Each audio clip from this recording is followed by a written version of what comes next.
Bom dia a todos, meu nome é Luiz, eu sou integrante da Diretoria de Projetos e da Diretoria de Relações Institucionais do ACS-UFRJ Student Chapter, um grupo de extensão internacional vinculado à Sociedade Americana de Química. Foi fundado em 2017 e é supervisionado pelos professores Peter Seidel e Estevão Freire, da Escola de Química da UFRJ.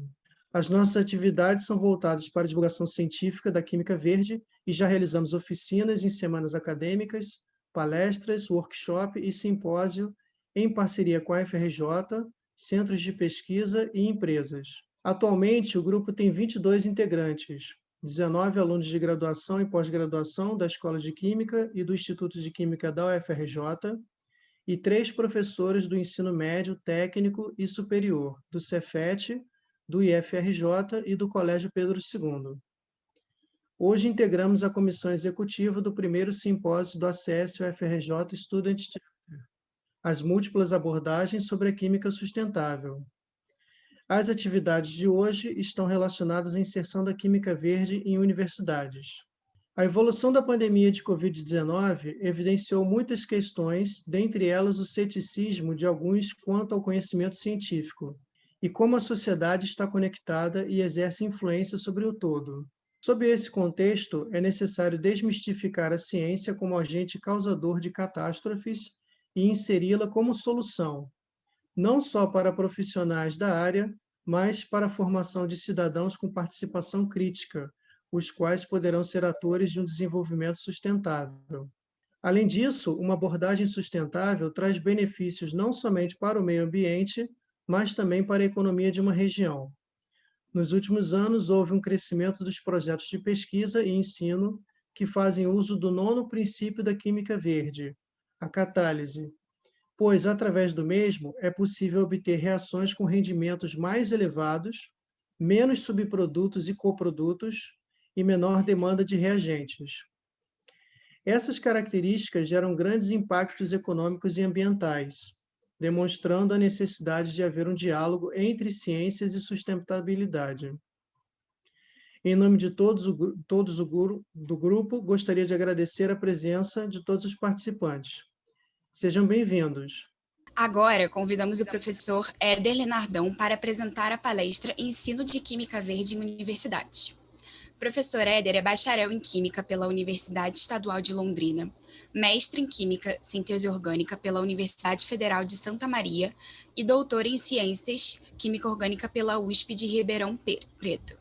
Realizou pós-doutorado na Universidade Federal de Santa Maria e na Universidade Cristo de Perugia. É professor titular da Universidade Federal de Pelotas e leciona as disciplinas de Química Geral, Química Verde, Química Orgânica Avançada e Projetos em Síntese Orgânica para os cursos de Química.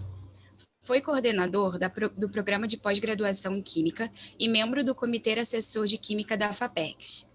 É membro eleito do International Advisory Board da Catalyst International Network e da International Conference on the Chemistry of Selenium and Tellurium, ICCST, e Fellow da Royal Society of Chemistry, FRSC. Tem experiência na área de Química, com ênfase em síntese orgânica, atuando principalmente em Química Verde e síntese de compostos organocalcogênios. Seja bem-vindo, professor Éder.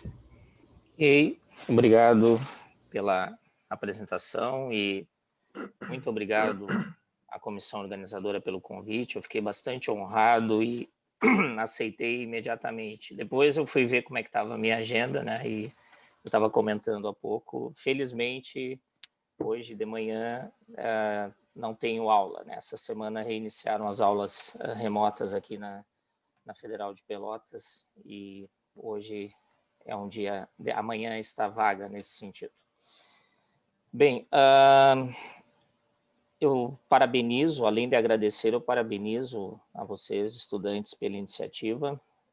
Eu acho que, mais do que nunca, discutir, trazer, né, algo tão presente como a sustentabilidade na atividade química, isso é importante e eu acho que nunca foi tão pertinente, né, nessa situação que a gente está vivendo agora, porque sabemos que muitas das consequências da nossa atividade profissional serão sentidas pela população, e para o bem e para o mal, né? E eu vou mostrar, então, aqui para vocês hoje. Confesso que o tema, assim, me deixa um pouco, eu não sei, falar sobre química verde em universidades, né? É algo que eu posso falar principalmente pela nossa experiência aqui em Pelotas, né? E um pouco que eu conheço do resto do Brasil, né? Porque se avaliarmos a questão da química verde, desde que surgiu lá nos Estados Unidos com esse nome, né, na década de 90, a gente pode concluir que no Brasil falta uma articulação assim entre os atores, né, entre as pessoas que estão trabalhando com isso, para que a gente tenha força política, por exemplo, de junto às agências de fomento, a gente ter editais mais específicos, né, que vislumbrem o ensino e a pesquisa nessa área, né? Assim, na química limpa. Então, eu vou apresentar para vocês um pouquinho aí da introdução, uma introdução assim sobre que eu preparei, né? Antes de entrar propriamente no tema. E dependendo do andar da carruagem e do tempo, eu gostaria que me avisassem também quando, se for possível, aí quando eu tiver uns 5 minutos restando, tá? Para que eu não me perca aqui nos slides. Bem, eu gosto de iniciar a apresentar. Recentemente eu tenho feito isso, né? As minhas apresentações com essa tela pintada por uma estudante, ex-estudante de farmácia lá de Perúdia, a Marina. A Marina, ela esteve conosco durante um período de graduação sanduíche, né? Ela veio com recursos lá da Itália para fazer um período de pesquisa aqui no nosso laboratório. E ela é uma artista, né? Como vocês podem ver, essa é uma tela que tenta representar um pouco da química que a gente faz no laboratório ali. O LaSol é o nosso laboratório de síntese orgânica limpa. Então, ela procurou mostrar aí, me parece, a natureza, a água, a luz. A gente trabalha um pouco com reações fotocatalisadas, né? E à direita, ali em amarelo, a gente tem um frasco de um sólido aí, que seria o de seleneto de difenila. A gente trabalha muito com compostos organocalcogênios e principalmente organoselênio. Então, eu achei bem bonito. Aqui nós temos algumas, à esquerda ali, algumas placas TLC, né, de cromatografia, etc. Bem, eu fiquei, assim, bastante impressionado e eu achei muito bonito esse desenho de vocês aí para simbolizar o evento, tá? Parabéns aí pela iniciativa. Bom, vamos assim fazer primeiro uma discussão um pouquinho filosófica e não muito, tá? Por que a gente estuda, né? Ou para que a gente estuda química? Porque muitos de nós tivemos motivações, né, as mais diversas possíveis, para que a gente fosse para a graduação em química, né? Eu coloquei aqui uma das respostas possíveis, né, para conhecer melhor, para conhecer o nosso mundo, né? Então, e eu acho muito interessante a questão da ecologia química, né, a relação entre seres vivos e a química. Nós temos, por exemplo, esse desenho aqui à esquerda, ele foi publicado na década de 90, numa edição do Journal of the Chemical Education. Eu tentei colorir aqui um pouco para deixar ele mais atraente, né? Ele mostra um pouquinho da relação entre uma planta e todos os insetos, né, que estão à sua volta, né? Dali da planta é que eles retiram matéria-prima para produzir desde veneno para se defender até um marcador de trilha, como no caso das formigas, né? Ou então um atraente sexual para acasalamento, ou um feromônio de alarme. Então, eu particularmente me interesso bastante, né? Eu acho muito fascinante assim essa área da ciência, né? Onde a química está presente absolutamente como uma ciência central, né? Aqui temos um exemplo, né? Esta é uma orquídea e essa orquídea ela produz um conjunto de hidrocarbonetos e cetonas e que ela exala esse produto para facilitar a sua polinização, né? Então, por exemplo, essa abelha aqui, a Andrena nigroainea, o conjunto de produtos que essa planta produz fecha com os atraentes sexuais que essa abelha produz também. Então, a abelha ela é atraída até a flor, né, achando que ali vai haver, então, um acasalamento, né? E, de fato, o que acontece é que, vejam aqui também, eu não sei se vocês enxergam meu mouse aqui, espero que sim. Nós temos aqui na cabeça da abelha, né, o pólen, ela vai carregar esse pólen para outra planta. Então, veja que forma eficiente, né, que essa espécie desenvolveu para reprodução, né? Eu me refiro à planta, né? Obviamente, a gente vai ter também quem vai fazer alguma sacanagem, vai avacalhar com o esquema, né? Como esse grupo aí de vespas. Mas é um exemplo, né, de como a química, saber química, faz com que a gente compreenda melhor a natureza. Se a gente consegue identificar esses atraentes, seja feromônio atraente sexual ou seja de alarme, né, dos insetos, a gente vai ter uma facilidade maior no controle de pragas, né? A gente pode monitorar, por exemplo, quando há uma infestação, fazendo armadilhas com feromônios e só pulverizar com inseticida a plantação se realmente for necessário, se realmente a gente tiver uma situação de praga, né? Então, para a natureza e para nós, depois que vamos consumir o alimento, isso é fantástico, a gente poder usar o mínimo possível de defensivos agrícolas, né? Por que ou para que estudar química? Para melhorar nosso mundo também. Para tornar... Teve um evento da SBQ Nacional, cujo tema era a química melhora a nossa vida, né? A química melhora a nossa vida. E nesse período, por exemplo, durante todo o ano passado, né, centenas de químicos estão trabalhando, químicos da química medicinal, da química orgânica sintética, né, da química teórica, estão trabalhando, procurando, por exemplo, um antiviral entre as drogas já comercializadas ou já aprovadas, aquelas drogas que já foram testadas, já passaram pela fase 3, né? Porque assim você abrevia um monte o tempo para descobrir uma nova droga. Então, essa é a gente chama, né, de reaproveitamento de drogas, né? Por exemplo, deixa eu só diminuir essa janela aqui. Nós temos vários antivirais. Aqui é um estudo publicado em 2020 na Life Science, né, onde mostra algumas das substâncias que foram bem-sucedidas num ensaio realizado a nível computacional, então, de um ensaio de docking molecular, né, utilizando essa proteína, né, ou proteínas, que aqui estão os códigos dessas proteínas que foram testadas, são proteínas do SARS, que é do coronavírus, né, que provoca a COVID, né, que causa a doença COVID. E após estudarem 61 moléculas diferentes, se chegaram a 3 potencialmente mais ativas, né? Isso no nível teórico, né? Obviamente, a partir daí, então, se vai para estudos in vitro, in vivo, etc.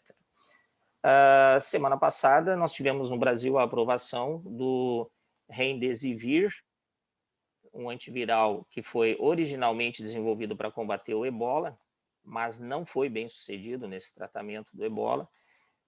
Ele mostrou em estudos sérios, né, que ele pode reduzir o tempo de internação de pacientes graves, né, com Covid-19, em média, em até 5 dias. Então, é uma droga que agora nós temos também autorização para uso no Brasil, ela já tinha autorização em cerca de 50 países, mas há um problema, né? O tratamento de 5 dias com essa droga custa R$17 mil. Obviamente vai ser acessível a poucas pessoas, né? Ela é produzida por um laboratório americano. Outro ponto onde a química atua fortemente, né, para melhorar nossas vidas é na ciência de materiais, né? Por exemplo, a química de polímeros, ela evoluiu bastante no campo dos polímeros chamados polímeros inteligentes. São polímeros que respondem a um estímulo mais diverso possível, pode ser temperatura, pH, luz, né? E também biomoléculas, né? E através desse estímulo o polímero se transforma. Então você tem aqui um sistema reversível, né? Um estímulo pode fazer com que o polímero se desarranje ou se rearranje de formas diferentes, né? Um exemplo bastante interessante foi publicado há alguns anos, né, numa revista especializada em ciência e tecnologia para tratar diabetes, né, que é um polímero que permite a liberação controlada de insulina. A partir do momento que você coloca esse polímero, um adesivo desse polímero, né, e há uma situação no paciente ou no usuário onde ele tem uma hiperglicemia, a quantidade elevada de açúcar no sangue faz com que as moléculas, né, de nitroimidazol que estão presentes, esse grupamento aqui é o nitroimidazol. Na presença de glicose, né, a quantidade de oxigênio diminui. Por quê? Porque o oxigênio vai lá para consumir a glicose, né? Essa quantidade de oxigênio baixa é chamada um ambiente hipóxico. Nesse caso, então, o grupo nitro é reduzido para amina e você tem, então, a modificação da polaridade do polímero. Ele era, antes, um grupamento aqui hidrofóbico, né? Após a biorredução, ele passa a ser hidrofílico. Então, agora nós temos a solubilidade em água e o resultado é que o polímero, então, se desfaz, volta para essa situação aqui em A, liberando a insulina. Então, a insulina só é liberada quando há uma situação de hiperglicemia. Então, é uma liberação controlada, evita aquela situação bastante inconveniente de ter que fazer injeção de insulina, etc., né? Ou estar sempre monitorando.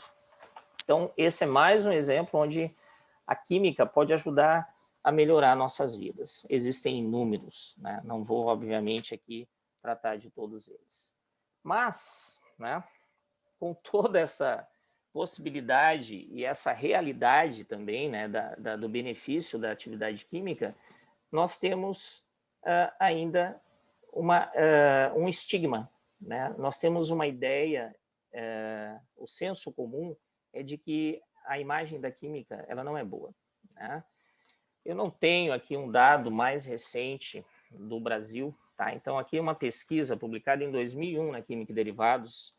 Eu sinceramente não conheço uma pesquisa dessa envergadura mais recente. Fica até a dica, né, para quem tiver interesse em estudar isso e fazer um tipo de um tipo de sondagem para ver como é que a imagem da química está hoje, né, 20 anos depois, seria até interessante, né? Bem, em 2001, 76% da população brasileira tinha a ideia de que a indústria química e petroquímica eram responsáveis pelos maiores problemas de poluição no país. Um estudo mais recente está na página da IUPAC, foi feito na Europa e é de 2005. Também não é tão novo, né? Segundo esse estudo, mais de 65% da população francesa e 80% da sueca tem uma imagem ruim das indústrias químicas. E, surpreendentemente, essa outra informação aqui, né, que 40% dos franceses não acham que o seu padrão de vida iria cair se não houvesse indústria química. E 63% não acham que a indústria química se esforça para diminuir o risco à população, e apenas um pouco mais da metade acredita que elas se esforçam para proteger seus empregados. Os países onde a química tem a melhor imagem, né, são a Alemanha e a Itália. Ainda assim, ela não é tão boa, né? 62% apenas da população tem uma boa imagem. Esse é um quadro que tem lá na página da IUPAC também, mostrando que nós estamos ranqueados aqui não estamos muito bem, né? Nós temos isso em 2004, o verdinho, né? E o azul claro em 2002. A química, ela melhorou um pouco sua imagem, mas apenas 1 ponto percentual, né? Então, claro, eletrônicos, alimento, automóveis e farmacêutica, elas são setores que atingem, eu diria até de forma passional a população, né? Principalmente hoje, nós estamos aqui usando recursos eletrônicos para fazer, por exemplo, essa apresentação, né? Bem, então a imagem da química, apesar de todo o benefício que ela pode trazer, não é uma imagem boa. Mas não é por acaso, né? Historicamente, aqui são algumas imagens do desastre de Seveso, né, que aconteceu em 1976, no dia 10 de julho. Anualmente, a população de lá, alguns, obviamente, né, se reúnem para lembrar esse fatídico, né, ou aqui em italiano, quel maledetto 10 luglio, né?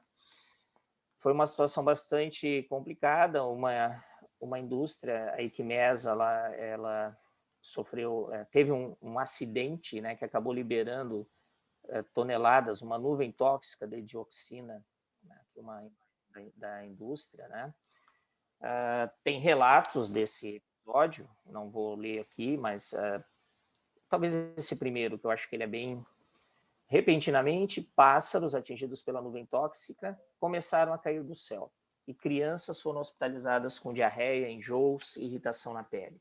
9 dias após o acidente, mencionou-se pela primeira vez a palavra dioxina. Então, foi complicado, a cidade toda foi evacuada, mas demorou, né? Não há relatos de mortes de pessoas nesse evento. Um outro episódio histórico, né? Aconteceu nos anos 80, no interior dos Estados Unidos, em Auburn.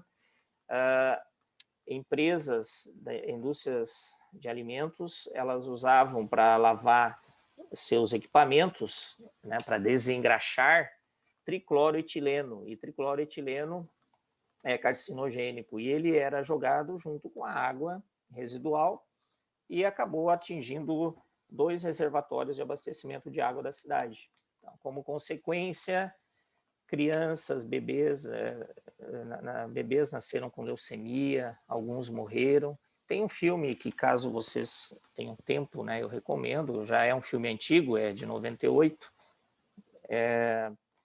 Esse filme, ele conta a história, então, de um advogado que comprou essa briga em nome da população, né? Bem interessante. No Brasil, ele foi comercializado, né, como a qualquer preço, em inglês, a civil action. Também temos outros relatos que mancham, digamos, a história da química, né, e o mais emblemático, sem dúvida, é o desastre de Bhopal, lá na Índia, né, a fábrica da Union Carbide. Ela também teve um acidente gravíssimo que liberou toneladas de isocianato de metila. Muitas pessoas morreram imediatamente, cerca de 8 mil, 20 a 30 mil morreram nos dias seguintes, e até hoje, se vocês procurarem reportagens, por exemplo, no jornal The Independent, vocês vão ver relatos de que até hoje nascem bebês com problemas de saúde devido a esse grave acidente. Tivemos em 2015 explosões incrivelmente. Eu tenho um link aqui, eu não vou clicar. Depois eu vou deixar para vocês a apresentação, tá, para os organizadores, e vocês vão poder ver algumas imagens dessa explosão que foi assustadora, né? Nitrato de amônio, cianeto de sódio, carbeto de cálcio, tudo armazenado proximamente. O resultado foi catastrófico. Não sabemos exatamente o número de mortes, né, porque o governo chinês, obviamente, não divulgou isso aí. Só que isso não são relatos... Olha aqui, ó, não são só coisas antigas, né? Em 2020, no interior de São Paulo, um produto químico, né, foi jogado no efluente de uma empresa e manchou de vermelho o rio Jundiaí, né? Ano passado, nós tivemos provavelmente vocês se lembram, né, em agosto, nós tivemos uma explosão fenomenal em Beirute, né, na zona portuária, né, nitrato de amônio estava armazenado, 2.750 toneladas, né, explodiram. Né. Outro acidente importante, do qual não se fala muito, em 2005, na China, né, houve uma explosão numa refinaria de petróleo e foi contaminado um rio chamado Rio Songhua, que é a principal fonte de água de uma cidade chamada Harbin, que tem 10 milhões de habitantes. Imagina a população exposta a benzeno e nitrobenzeno na água de beber.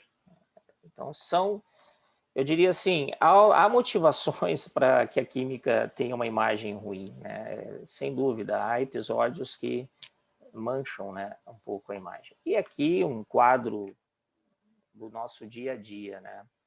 A quantidade de plástico que a gente descarta de forma errada, não recicla, e as consequências que isso tem causado. Bom, a química e o ambiente, né? Como é que a química está ou pode ser relacionada com o ambiente? Esse é um quadro que eu gosto de mostrar nas minhas aulas, né? Que é um quadro que foi feito pelo professor Adélio Machado, em português. Ele é aposentado da Universidade do Porto. E ele fez essas 3 relações da química com o ambiente, né? A química do ambiente, a química no ambiente e a química para o ambiente. A química do ambiente é a área da química que estuda as substâncias naturais. A gente pode colocar a geoquímica e a fitoquímica, né? A química no ambiente é o que a gente conhece como a química ambiental, principalmente relacionada à química analítica, né? Então, a química no ambiente, ela já envolve, então, o que o professor Machado chamou aqui de tecnosfera, a indústria química. Essa indústria química, ela é uma indústria poluente, ela joga no ambiente substâncias sintéticas, ou nós usamos, por exemplo, pesticidas, plásticos, como eu acabei de mostrar, né, que não são biodegradáveis, e aí ela causa no ambiente uma consequência. Né? A parte da química, então, que estuda esta área é a que a gente chama de química ambiental.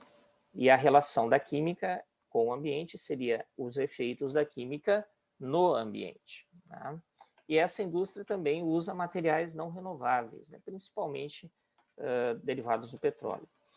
E a terceira forma, né, de relacionarmos a química com o ambiente seria a química para o ambiente. Essa é a química verde. Então, nós teríamos uma indústria química mais verde, tá? Uma indústria que gera resíduos inócuos ao ambiente, ou pode se reciclar, né? Os produtos dessa indústria também são produtos ambientalmente amigáveis, e a matéria-prima ela é renovável. Então, claro, uma situação ideal, né? Mas a química para o ambiente, então, quando nós falamos de química verde, é dessa química que a gente está falando, da química para o ambiente. Essa aqui é um slide histórico, por isso que eu mostro, né? Há muitos anos eu preparei isso daqui. Quando surgiu, então, essa química, ela não tinha exatamente o nome de química verde. Não é que ninguém praticava, né? Muitos, dezenas, centenas de químicos sempre fizeram ou procuraram fazer uma química limpa, mas isso não tinha exatamente um nome, né? Isso não estava agrupado numa série de princípios ou iniciativas, mas já se fazia, né? A gente já sabia como fazer, isso se sabia há muitos anos. O que demorou foi para tornar isso, então, uma espécie de filosofia, né? Um modo de fazer, né? Se ensinar a fazer uma química limpa, né? Então, ela tinha nomes como tecnologia limpa, prevenção primária, química sustentável, química ecoamigável, química limpa, química projetada, né, para ser benigna, e acabou pegando esse nome a partir de 1998, principalmente com a publicação desse livro aqui, do Paul Anastas e do John Warner. Aqui eles publicaram os 12 princípios da química verde e deram esse nome, obviamente, né, Green Chemistry. Mas, em 1994, né, o próprio Paul Anastas, né, ele, junto com a Carol Ferris, eles editaram já um caderno, né, da ACS, Symposium Series, onde eles já começaram a discutir essa questão. Né? Então, benigno por projeto, desde o projeto, desde já se pensar num produto, num processo químico que previna a poluição. Então, foi se construindo, então, ao longo do tempo, esse termo, né, química verde. Uma definição que a gente pode pegar ali na página da EPA, né, e traduzir, seria que a química verde seria a utilização de técnicas químicas e metodologias que reduzem ou eliminam o uso de solventes, reagentes e a geração de produtos e subprodutos que são nocivos à saúde humana e ao ambiente.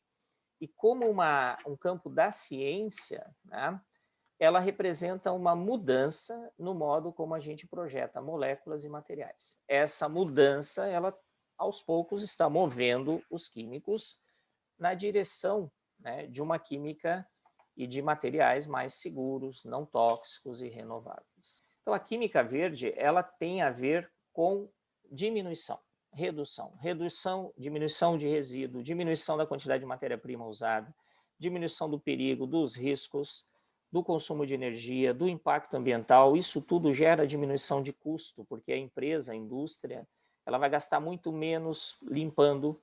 Se ela não sujar, ela não vai precisar limpar. Então, no início havia também muita resistência, né, a essa filosofia da química verde, porque se pensava que ela era anti-indústria, né, que ela ia levar as indústrias à falência. Se projetado adequadamente, né, o custo será reduzido ao final. Né?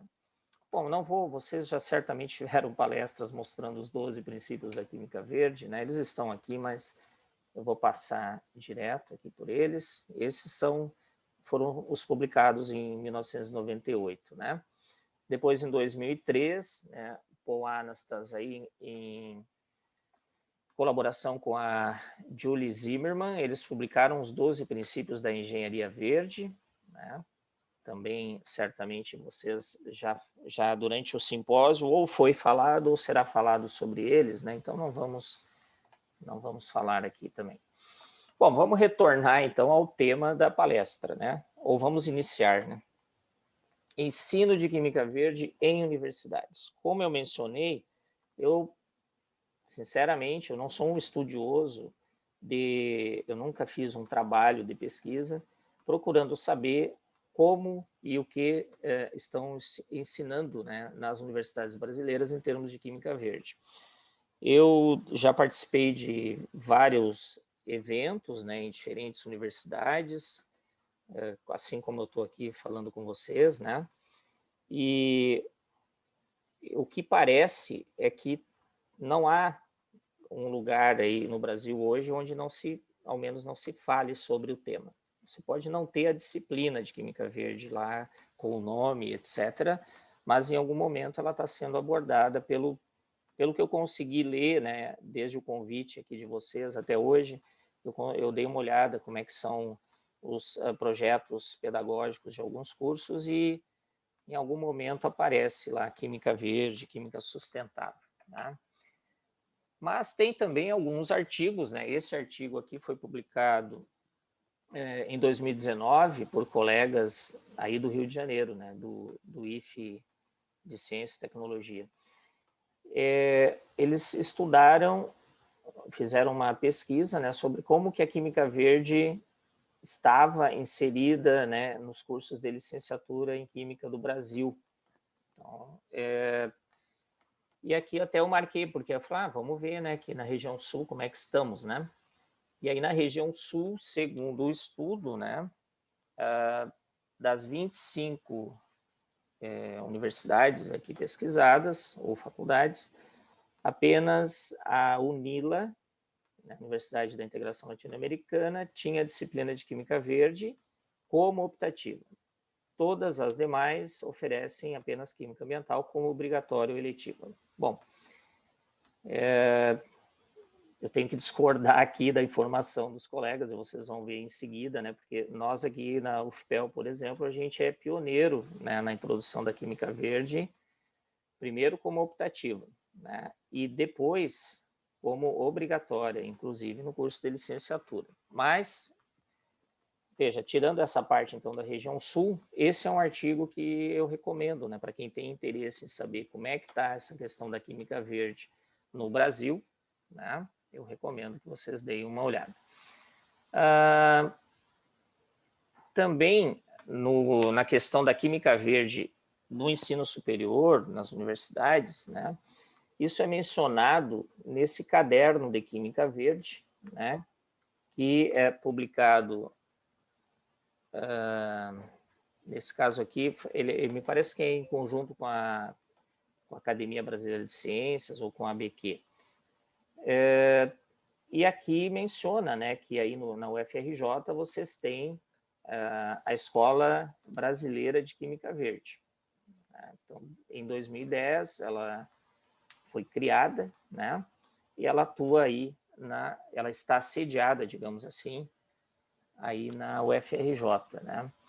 Bom, e nesse caderno, então, aqui se discute, por exemplo, como que seria a introdução, né, da Química Verde, com base no previsto pela Escola Brasileira de Química Verde. Se sugere aqui, né, que considerando a burocracia, né, seria interessante colocar a disciplina como matéria não obrigatória, como eletiva, né? Então, uma disciplina eletiva ou optativa. Em algumas universidades a gente chama de optativa, né? Porque optativa é mais fácil, né? O trâmite é mais fácil, seria uma maneira assim mais rápida de inserir a disciplina. E aqui eu diria, né, que entra uma situação que eu comentei lá no início, a falta de... A gente precisa ter uma articulação melhor, né? Por exemplo, nunca chegou até nós aqui essa escola, a Escola Brasileira de Química Verde com essa diretriz, por exemplo, né?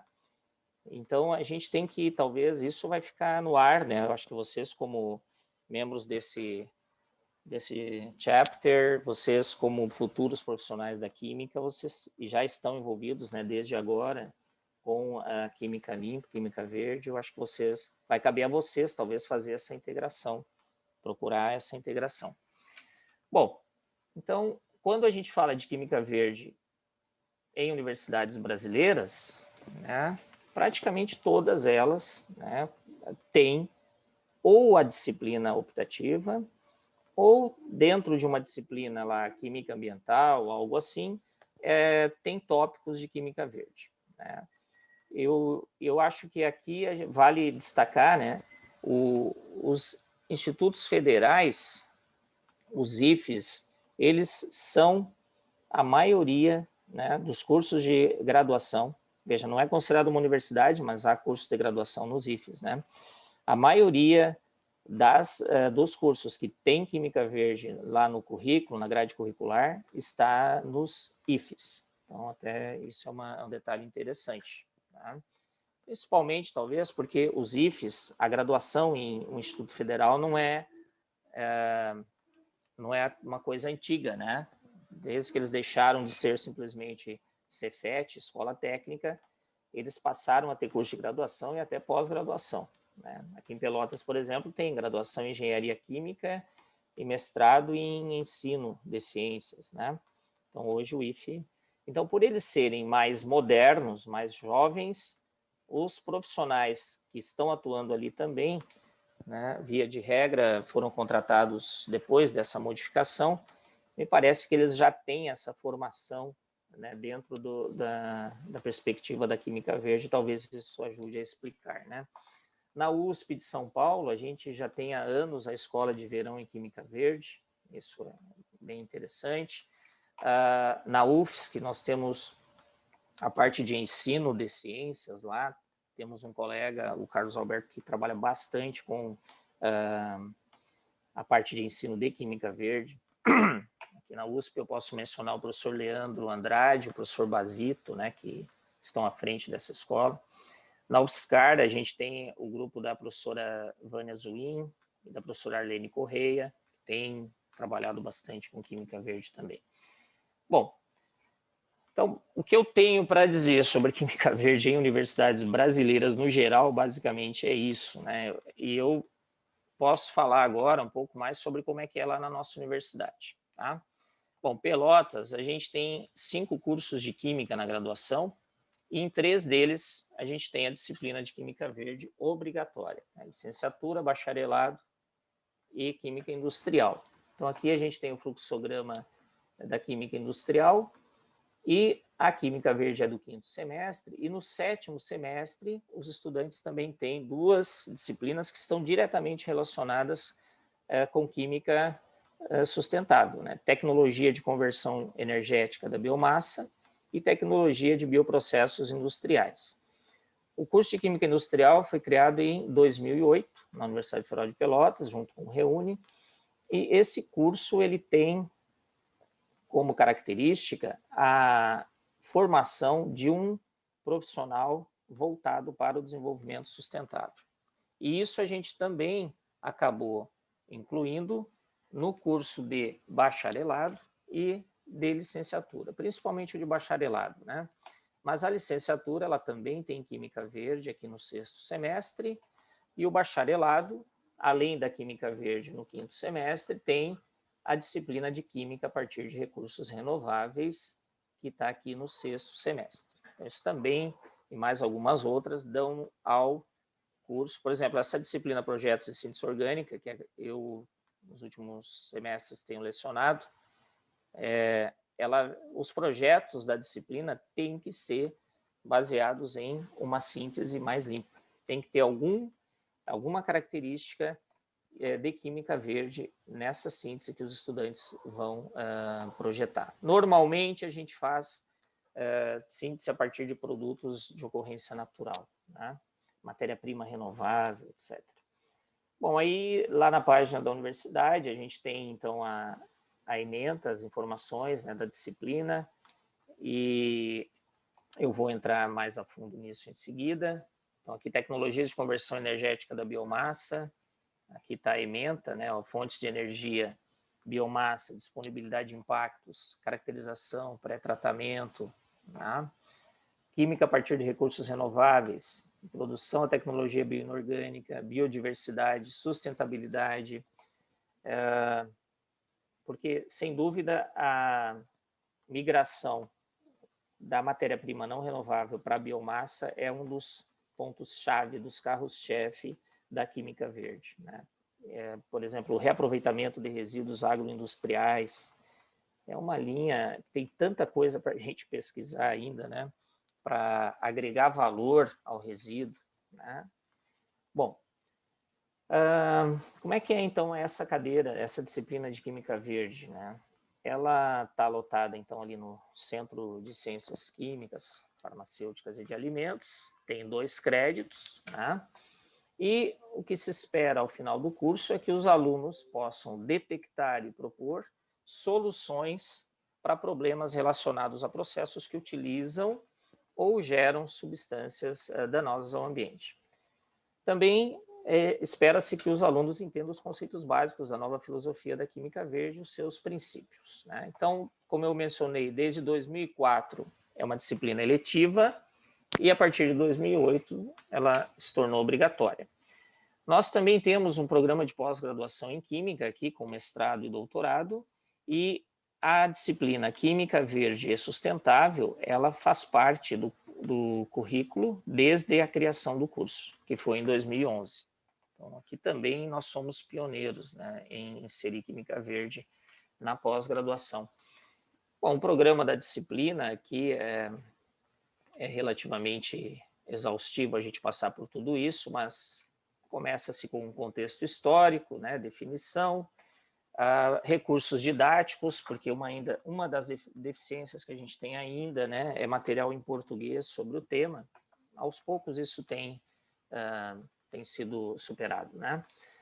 Também a gente entra, então, nos 12 princípios da química verde e aborda, eu diria que o tópico mais importante, ou um dos mais importantes, é esse módulo 4, né? Que a gente discute as métricas de química verde, que é onde está realmente alguma novidade assim, em relação à química convencional, né? Porque quando você procura fazer uma química verde, ou quer fazer uma química verde, você precisa medir, né? Lord Kelvin, né? O Kelvin que dizia, né, que você só pode falar sobre aquilo que você está fazendo se você conseguir medir. Então, as métricas de química verde são fundamentais. A gente também apresenta alguns reagentes alternativos, solventes alternativos para fazer uma química mais limpa. Falamos de catálise, biocatálise, fontes de energia não clássicas, né, porque produzir energia, principalmente aqui onde a gente mora, né, a nossa energia elétrica vem de Candiota, e em Candiota nós temos usinas termoelétricas que queimam carvão mineral, ou seja, uma fonte esgotável de energia, né? Então, produzir energia, em muitos países, né, da Europa também, gera bastante problema ambiental, por exemplo, o CO2 e outros gases que podem até provocar chuva ácida, né? Então, por isso é interessante a gente acelerar reações, usar fontes de energia mais eficientes, como micro-ondas, ultrassom, mecanoquímica. E, ao longo do curso, a gente vai mostrando exemplos da química verde em ação, a química verde funcionando. A novidade também aqui, novidade não diria, mas o que muda em relação a disciplinas convencionais é que a avaliação em condições normais, né, não agora, no tempo de pandemia, a gente está fazendo avaliações ou atividades durante o semestre todo, né? Mas ao final ali do curso, os alunos eles precisam apresentar um artigo, um texto na forma de artigo, na forma de um artigo dentro dos padrões da Química Nova, e um banner, feito de material reciclado. Um banner também tem que ser verde. Então aparecem banners feitos em cima de uma caixa de papelão, banners feitos em sacos de estopa, banners feitos em banners, ou seja, o lado de trás de um banner que já foi usado, né? Banners virtuais, alunos apresentando, por exemplo, via data show, o seu banner numa parede, né? E originalmente eles iam para os corredores, né, da química apresentar os seus trabalhos. Isso atraía também a atenção dos outros estudantes de outros cursos também. Hoje tudo está sendo online, né? E para fazer esse trabalho e o banner, a ideia aqui é pegar o site, mas entrar no site da Green Chemistry, da EPA, e dentro dos vencedores do prêmio Desafio da Química Verde, os estudantes precisam escolher um tema que vai ser o tema tanto do artigo como do banner, né? Bem, essa ideia, eu disse que eu falei novidade e depois corrigi, né? Originalmente, quem teve foi Michael Kahn, lá atrás, em 99, né? Quando ele fez mais ou menos esse mesmo tipo de tática para avaliar os alunos na disciplina que ele tinha lá.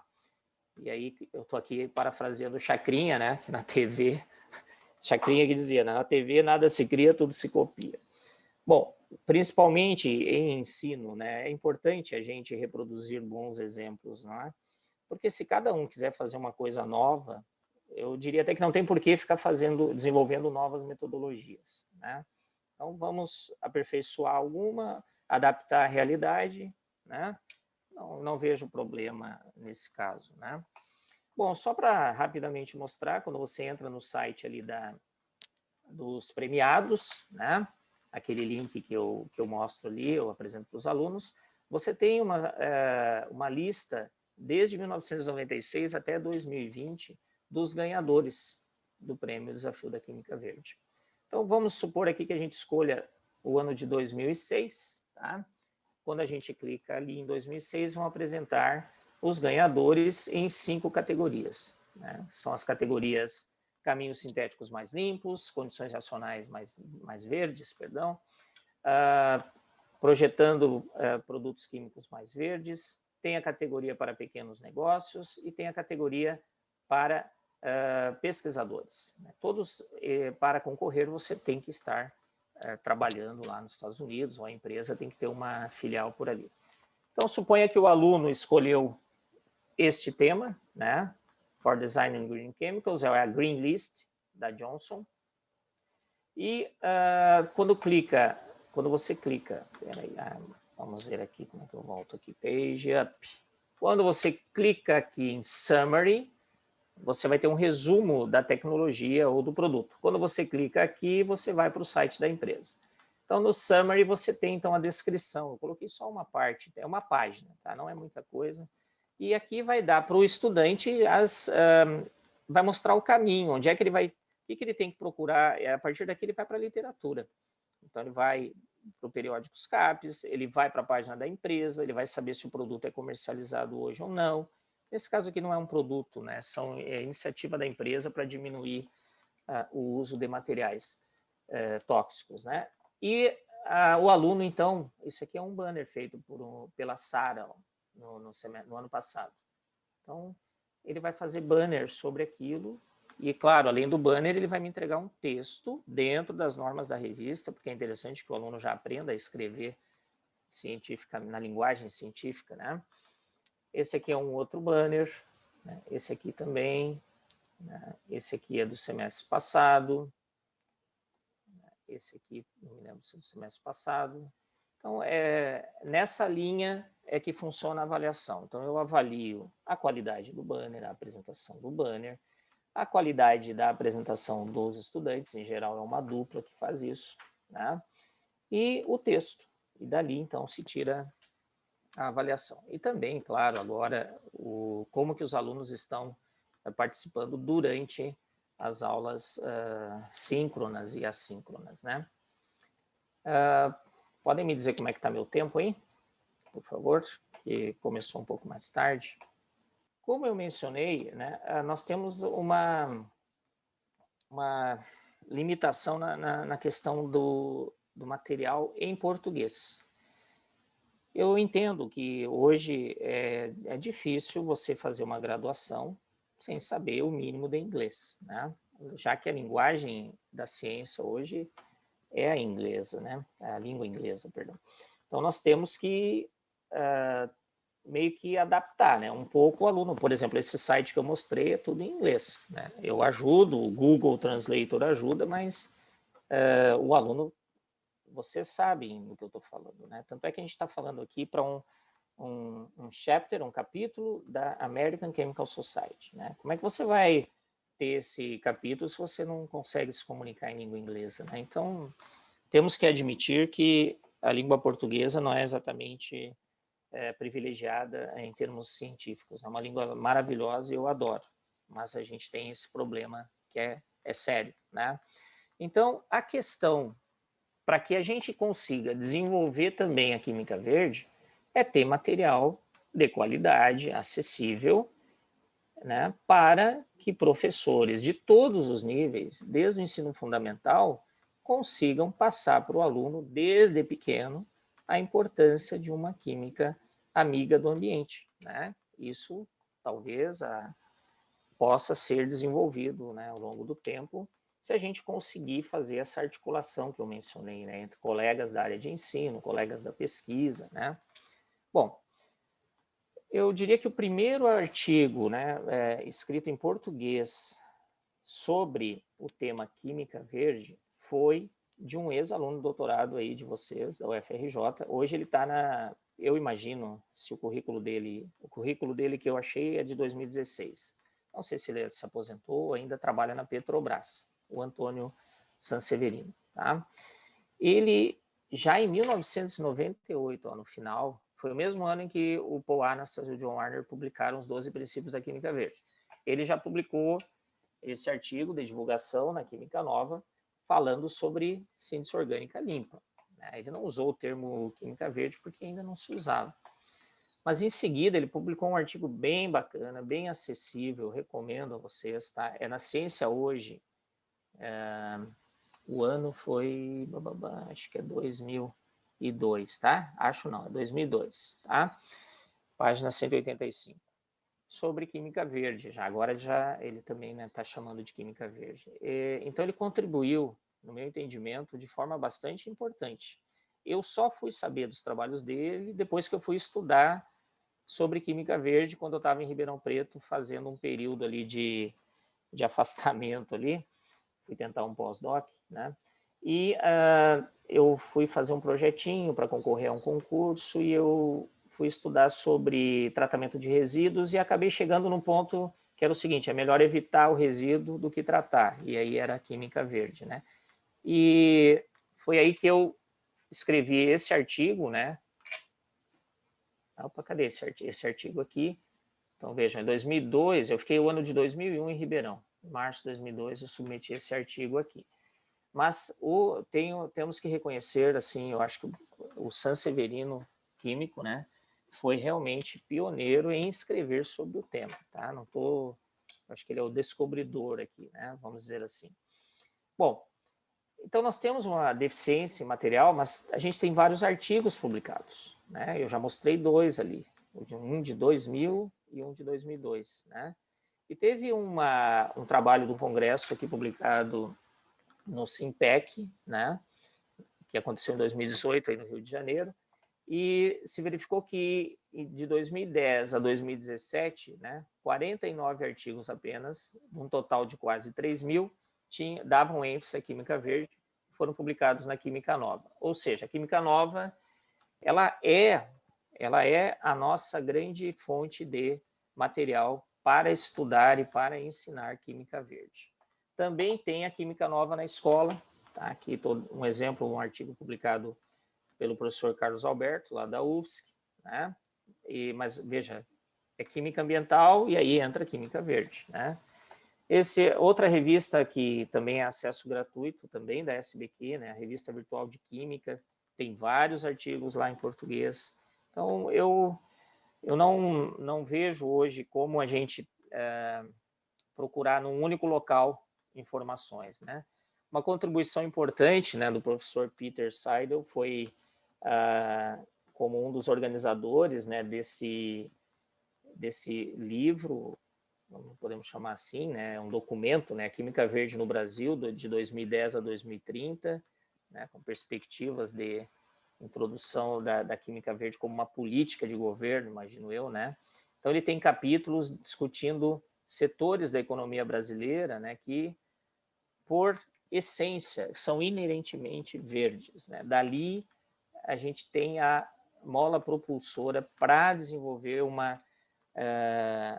setor industrial, né, na vanguarda da química limpa aqui no Brasil, né? Então eu recomendo, tem bastante informação interessante, né?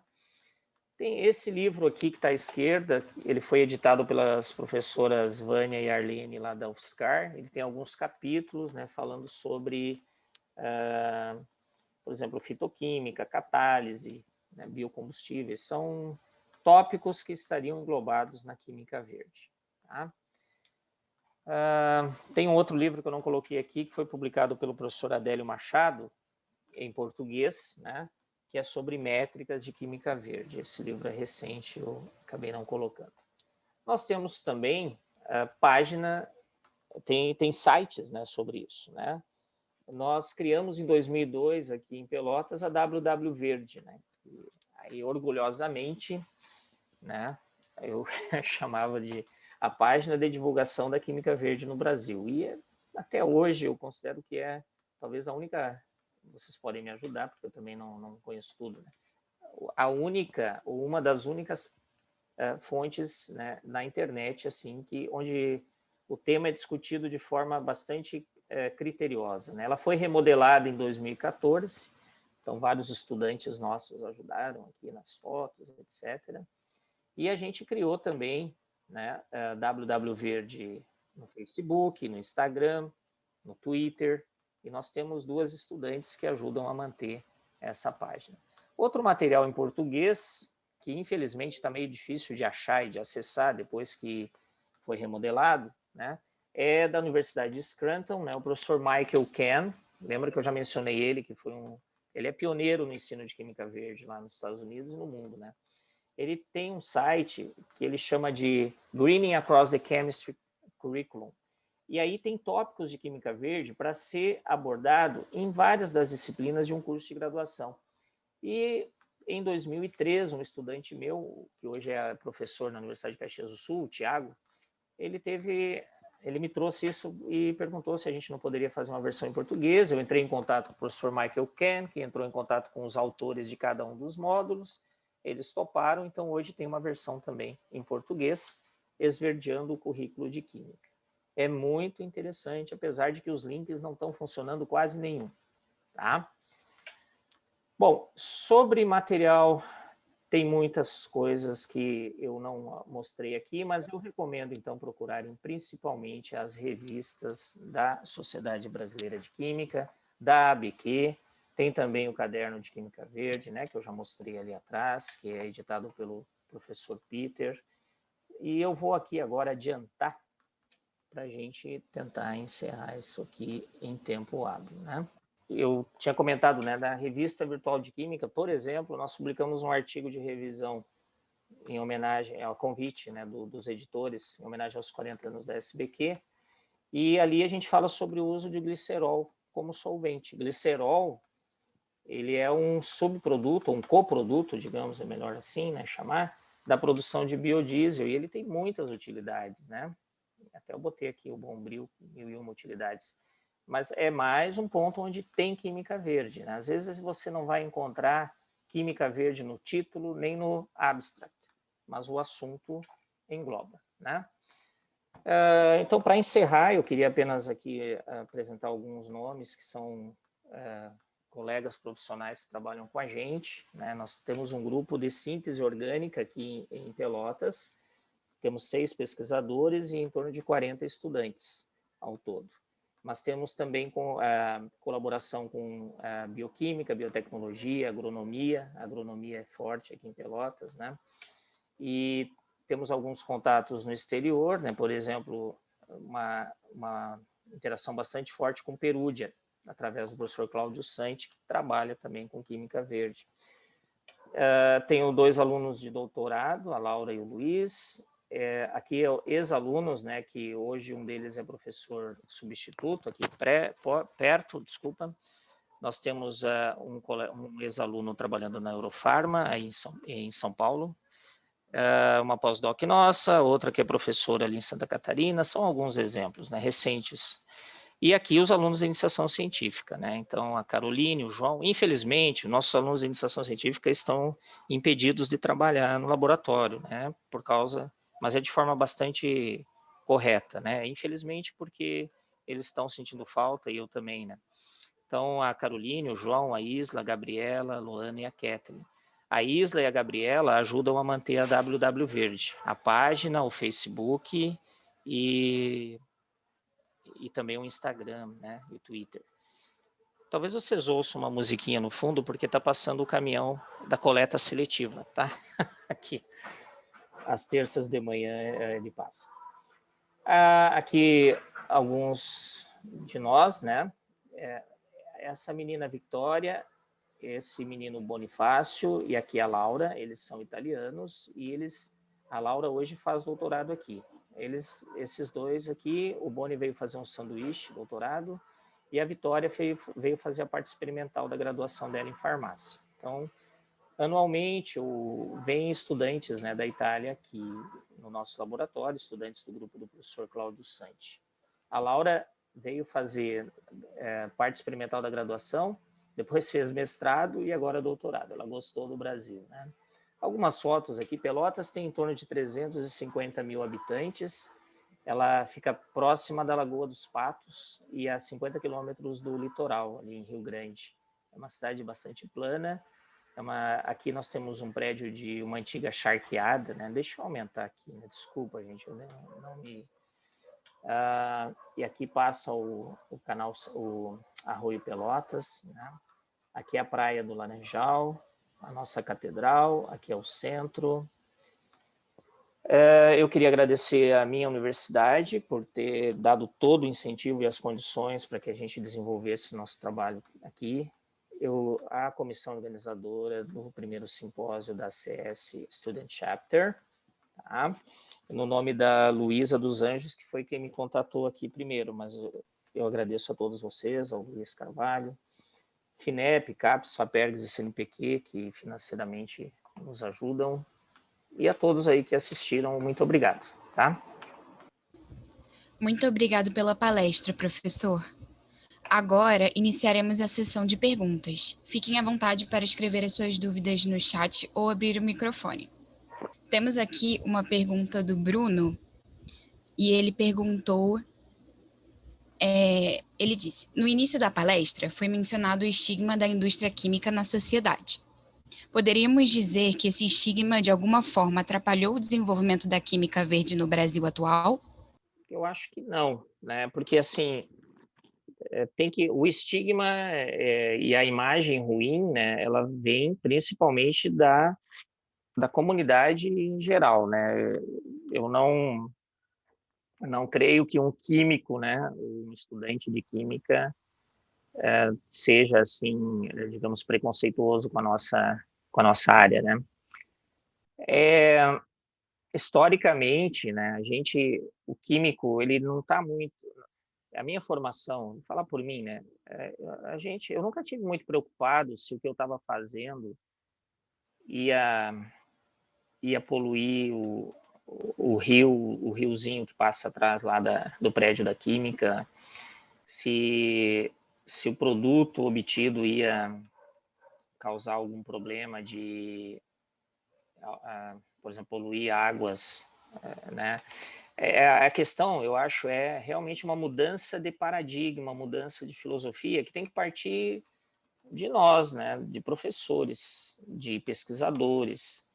Nós é que temos que levar para a comunidade os benefícios da química como ciência e também mostrar que a gente está trabalhando para corrigir erros, né? O estigma, eu mostrei também que tem porquê, né? Tem porquê achar que a química é do mal, digamos assim, né? Porque tem muita coisa que já aconteceu e que acontece que não está certo, né? Está destruindo tudo aí. Respondeu sim, obrigada, professor. A Suiane, ela perguntou o que o senhor acha que falta para uma maior integração entre as instituições. Pois é, Suiane, falta a gente se comunicar, né? Eu acho que, por exemplo, a UFRJ eu enxergo como pioneira, como uma importante liderança, né? É uma universidade top, é uma universidade com qualidade internacional, né? Com pesquisas extremamente importantes e que repercutem, tem uma integração com o setor industrial importante, né? Porque Rio de Janeiro é um estado industrializado, né? Com o setor petroquímico, né? Que eu acho que o setor petroquímico, por exemplo, de vilão, ele pode vir a ser o mocinho nessa história, né? Pode incentivar, apoiar financeiramente iniciativas verdes, né? Eu também enxergo outros centros, ou não sei, é que quando a gente fala centro, isso é uma outra questão, né? No Brasil, São Paulo, Rio de Janeiro, um pouco ali Minas Gerais, é considerado, e de fato, né? Está concentrado ali grande parte da produção da química no Brasil, né? Seja produção acadêmica ou produção industrial, né? E nós aqui na periferia, né, Pelotas, nós estamos aqui em linha reta menos, mas a gente está a 100 e poucos quilômetros do Uruguai, né, da fronteira com o Uruguai, a 300 de Porto Alegre, a 300 quase de Santa Maria, né, que Santa Maria tem uma química forte, fica no centro do estado. Para nós, graças à internet, provavelmente sim, graças à internet que eu estou falando para vocês aqui, não hoje, mas eu fui convidado, digamos, né? Porque tem como você saber quem está fazendo o quê, né? Então, me parece que essa dificuldade que houve até hoje, ela não tem porquê. A dificuldade de comunicação, né? Eu diria que Eu, por exemplo, eu vou ser bem franco, eu não sabia que tinha essa escola brasileira de Química Verde. Que ignorância, né?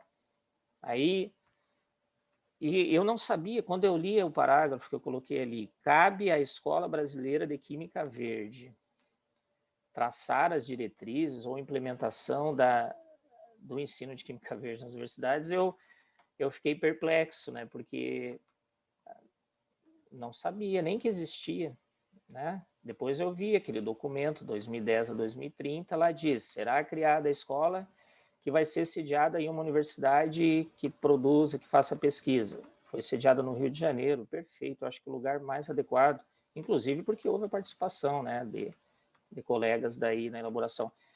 Mas, por exemplo, São Carlos, né, muita gente faz, mas individualmente, desarticulado. Eu não sei como, mas tem que ter iniciativa, né? Eu, particularmente, diria que eu não tive essa iniciativa, então eu não sou inocente, né? Mas tem que partir aí de alguém, né? Quem sabe de vocês. Alguma coisa vai ter que acontecer para que a gente fique forte e organizado e fale a mesma língua, né? Também. Com certeza. Professor, a Kelly, ela parabenizou pela ótima palestra e ficou feliz de poder ter participado de mais esse encontro com o senhor. E ela perguntou sobre os projetos voltados exclusivamente para a Química Verde. Ela perguntou o que o senhor acha que falta para isso ocorrer se no futuro próximo isso já não possa ocorrer, já que a Química Verde está muito difundida no país. Eu li há algum tempo e até pouco tempo recebia e-mails, tá, de uma frente parlamentar da Química Verde. Então, seria um grupo de deputados, né, federais de diversas partes do país que estariam, então, em conexão com algum colega ou com alguns colegas, né, para atuar, por exemplo, para que a legislação, né, seja mais favorável.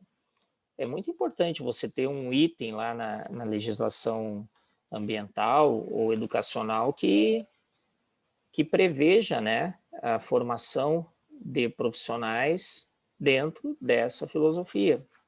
A partir do momento que você tem esse suporte, né, é mais fácil que, por exemplo, o CNPq, a CAPES, vamos falar pelo nível federal, né, aí aqui FAPERGS, aí a FAPERJ, tem mais suporte para que essas agências de fomento abram editais específicos, né? Por exemplo, nós temos agora, a gente está vivenciando, né, a questão dos ODS, né, dos Objetivos para o Desenvolvimento Sustentável. A química não pode estar fora disso. O Brasil, ele é signatário, né, ainda, por enquanto, né? O Brasil poderia, enquanto signatário, criar, então, editais, políticas públicas de incentivo à pesquisa e ao ensino, né, de Química Verde. A questão é vontade política, é articulação, talvez, né? Veja, aí, de novo, talvez caia naquela situação que eu comentei, né, no início. Falta nós nos articularmos e aí termos poder de pressão, né? Alguém tem um contato aqui, outro ali, a gente começa a despertar esse interesse também dos que têm a caneta, digamos assim, né? Nesse momento, encerramos a sessão de perguntas e gostaríamos de agradecer a participação de todos os inscritos. Professor Éder, muito obrigado por ter aceitado o convite e pelo conteúdo compartilhado. Ok, eu que agradeço, tá? E eu espero que vocês tenham mais iniciativas como essa. Desejo todo o sucesso para esse evento e contem comigo para que precisar, tá bom? Um abraço a todos aí. Agora iniciaremos a sessão de apresentação de trabalho acadêmico, categoria Universidade. Convidamos a autora Shirley Castilho para apresentar o trabalho intitulado Cascata Bioenzimática para a Síntese de Beta-hidroxiamidas quirais. Seja bem-vinda, Shirley. Você pode compartilhar a sua tela e tem um tempo máximo de 30 minutos para apresentar o seu trabalho. Bom, gente, bom dia a todos. Primeiramente, está todo mundo conseguindo ver a minha tela, me ouvindo bem? Sim, tá tudo certo. Ok, então, bom dia a todos. O meu nome é Shirley, eu faço mestrado no Instituto de Química pela Unesp de Araraquara, e hoje eu vou falar para vocês um pouquinho sobre o meu trabalho de mestrado intitulado Cascatas Bioenzimáticas para a síntese de beta-hidroxiamidas quirais, que eu desenvolvo sob orientação da professora Cíntia Milagro. Bom, então, falando um pouquinho agora sobre as beta-hidroxiamidas quirais, que são objeto de estudo desse trabalho, elas têm sido de grande interesse, bastante estudadas atualmente, devido à sua versatilidade de aplicação, já que a relativa facilidade na conversão dos seus grupos funcionais faz com que ela seja versátil para aplicação na obtenção de diversos tipos de materiais de interesse comercial, como, por exemplo, heterociclos, polímeros, e tem um interesse especial aqui da indústria farmacêutica, onde esse tipo de composto é utilizado como bloco construtor de fármaco, né? Sendo utilizado já para síntese de alguns fármacos bastante conhecidos, como, por exemplo, o levamisol, que é comercializado com o nome de ascaridil, tratando-se de um antiparasitário utilizado atualmente na medicina veterinária, e a fluoxetina, comercializada com o nome de Prozac, que é um antidepressivo também bastante conhecido e utilizado pela população em geral. Para a obtenção desses compostos, existem, então, já algumas metodologias reportadas na literatura, sendo que as mais comuns delas partem da hidratação de nitrilas e da redução de cetonas proquirais. Então, a partir disso, os substratos do meu trabalho contam com esses dois grupos para transformação, né? E contendo ainda uma variedade de grupos substituintes ligados ao anel aromático, abre um leque aí de possibilidades para a síntese de outros produtos, sejam eles já conhecidos ou mesmo produtos inéditos. Contudo, com essas metodologias reportadas na literatura, a boa parte delas contam com alguns aspectos bastante problemáticos, como, por exemplo, na hidratação de nitrilas, é possível que aconteça a hidrólise da amida gerada, levando à formação do ácido carboxílico, o que diminuiria bastante o rendimento do produto proposto, né? Além de uma necessidade de purificação desse material para retirar o subproduto não desejado, né? E no caso das reduções de cetonas proquirais, o desafio é a obtenção de produtos enantiomericamente puros, já que essas metodologias mais comuns normalmente contam com a produção de produtos racêmicos. Além disso, né, essas sínteses costumam contar com condições reacionais mais drásticas, em termos de temperatura, pH e pressão, contando ainda, como citado anteriormente, com etapas de purificação e isolamento desses intermediários, o que causa uma diminuição no rendimento, uma maior demanda de tempo e, consequentemente, uma maior demanda operacional para obter esses produtos, além de uma maior demanda de recursos, consequentemente gerando uma maior quantidade de resíduos. Então, um dos princípios da química verde que pode ser utilizado para contornar esse problema é a utilização de catalisadores, né? Sabendo, então, que catalisador é uma espécie capaz de alterar o caminho com que a reação se processa, promovendo essa reação agora por um caminho em que a energia de ativação é menor e, portanto, mais rápida, podendo ser realizado, então, de maneira homogênea ou heterogênea, utilizando catalisadores químicos ou biológicos. Então, dentro dos catalisadores biológicos, que é o foco desse trabalho, define-se, então, a biocatálise como a transformação de um substrato não natural em um número limitado de etapas, catalisado por células íntegras, enzimas isoladas ou outros catalisadores biológicos. No caso desse trabalho, então, esses biocatalisadores vão ser as enzimas isoladas, né? Sendo que as enzimas têm como vantagem o seu potencial químio, régio e estereoseletivo, então, evitando a possibilidade de formação de subprodutos.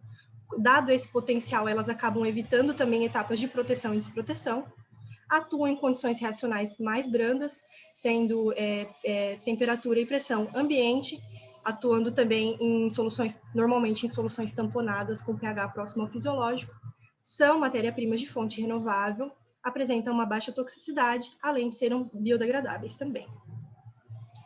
Outra ferramenta que pode ser utilizada para a obtenção de sínteses mais ambientalmente amigáveis são as reações em cascata, que tem como objetivo, então, proporcionar condições para que mais de uma transformação ocorra em um único frasco reacional. Então, diante disso, esse tipo de sistema tem como desafio a compatibilidade das condições reacionais, já que todos os processos vão ocorrer dentro de um único frasco, todos os componentes têm que ser compatíveis entre si, como solvente, temperatura, pH e tolerância a possíveis auxiliares que algum desses catalisadores possa necessitar. Mas tem como vantagem, então, evitar o isolamento dos intermediários, o que por si só já diminui a quantidade de recursos utilizados nisso, além de aumentar o rendimento, né, evitando perdas nesses processos de purificação, e também viabiliza a síntese de intermediários problemáticos, né, no caso de intermediários com problemas de toxicidade, diminuiria consideravelmente o risco ao operador, e de intermediários instáveis também, que poderiam ser degradados num processo de purificação, né? Já que esses intermediários seriam consumidos dentro do mesmo frasco pela próxima transformação, então, tornando essas sínteses bastante viáveis, além do deslocamento de equilíbrio, no caso de sínteses que tem alguma etapa em equilíbrio, né? Então, o consumo do produto gerado por essa reação reversível seria consumido pela próxima reação, tornando, então, o equilíbrio deslocado para a formação de produtos, o que pode aumentar, então, o rendimento dessa reação. Esse tipo de sistema, ele pode ser diferenciado por alguns parâmetros, podendo ser o número de etapas, o tipo de reações envolvidas, o número ou tipo de catalisadores, entre outros parâmetros, sendo que nesse trabalho, então, são trabalhados dois tipos de cascatas, sendo que em uma delas, os dois catalisadores são adicionados ao mesmo tempo no frasco reacional, sendo então denominada como uma cascata simultânea, e na segunda configuração, um catalisador é adicionado e, posteriormente, um segundo catalisador é adicionado, então, denominando esse sistema como uma cascata sequencial. Em ambos os casos, o substrato é o mesmo, o produto é o mesmo e os catalisadores são os mesmos, sendo que, então, esse processo se diferencia apenas pela cronologia com que os catalisadores são adicionados. Então, falando um pouquinho das enzimas que são utilizadas nesse trabalho, só a título de deixar mais claro para as pessoas que não estão muito habituadas à nomenclatura de enzimas, de maneira semelhante à IUPAC, que nos dá a nomenclatura dos compostos químicos, existe a União Internacional de Bioquímica e Biologia Molecular, que nos dá a nomenclatura de enzimas, né? Que elas são categorizadas por 4 números, sendo classe, subclasse, subclasse e a categorização da enzima mais especificamente. Então, o primeiro termo vai falar mais especificamente sobre o tipo de reação que essa enzima vai catalisar. No caso da nitrila hidratase, ela é uma liase. O segundo, indicando onde essa enzima atua, no caso das nitrilas hidratases, em ligações carbono-oxigênio. O terceiro termo, indicando grupos que participam dessa reação, no caso da nitrila hidratase, ela é uma hidroliase, ou seja, para promover a transformação, ela vai depender de uma molécula de água. E o último termo, categorizando ela mais especificamente como nitrila hidratase. Então, de maneira geral, essa é uma enzima que vai catalisar a transformação de uma nitrila na respectiva amida, utilizando uma molécula de água para isso. Em termos estruturais, essa é uma enzima composta por subunidades alfa e beta, sendo que o sítio ativo dessa enzima é encontrado na interface dessas subunidades, e ela também é uma metaloenzima. Isso indica que ela depende de um átomo de metal presente no seu sítio ativo para ajudar a promover a transformação. No caso da nitrila hidratase, esse átomo de metal pode ser ferro ou cobalto, dependendo da sua origem. A segunda enzima trabalhada nesse trabalho é a acetorredutase, podendo ser chamada também de alcodesdrogenase ou carbonila redutase, categorizada pela União Internacional de Bioquímica e Biologia Molecular como 1.1.1.1, indicando que ela é uma oxirredutase, ou seja, ela vai atuar em reações de oxidação e redução. Um segundo termo indicando que ela vai atuar mais especificamente em ligações carbono-hidrogênio, oxigênio-hidrogênio. O terceiro termo indicando que ela é, então, dependente de um cofator, nesse caso, o NADPH. E o último termo categorizando ela mais especificamente como alcodesdrogenase. Então, essa é uma enzima que possui um mecanismo reversível, sendo que nesse caso aqui da reação direta, né, é obtido o álcool a partir da carbonila, utilizando o cofator na sua forma reduzida, que passa à sua forma oxidada.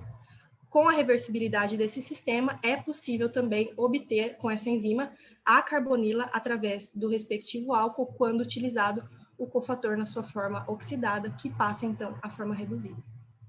Também é uma enzima que normalmente conta com a participação de um metal no seu mecanismo, sendo que no caso da acetorredutase, esse metal normalmente é um átomo de zinco ou de magnésio. Então, utilizando esses sistemas, foi desenvolvido anteriormente no nosso grupo um trabalho cujo objetivo era obter, então, essas beta-hidroxiamidas por meio de uma cascata simultânea e uma cascata sequencial, onde foi possível obter resultados bastante promissores em ambos os casos, tanto de conversão quanto de excessos enantioméricos. Contudo, o único substrato utilizado nesse trabalho foi a benzoilacetonitrila, e não sabendo, então, qual seria a influência de grupos substituintes ligados a esse anel aromático sobre o andamento da reação. Então, diante disso, o objetivo do trabalho é justamente avaliar esse escopo de substratos, né, contando aqui com grupos substituintes, doadores e retiradores eletrônicos nas posições orto, meta e para do anel aromático, buscando, então, atingir o maior número possível de princípios da química verde, visando maiores rendimentos e uma menor formação de produtos. Então, para o desenvolvimento desse trabalho, foram adotadas algumas estratégias para a obtenção desses materiais, sendo que a primeira delas foi a síntese dos padrões intermediários, por métodos descritos na literatura, né?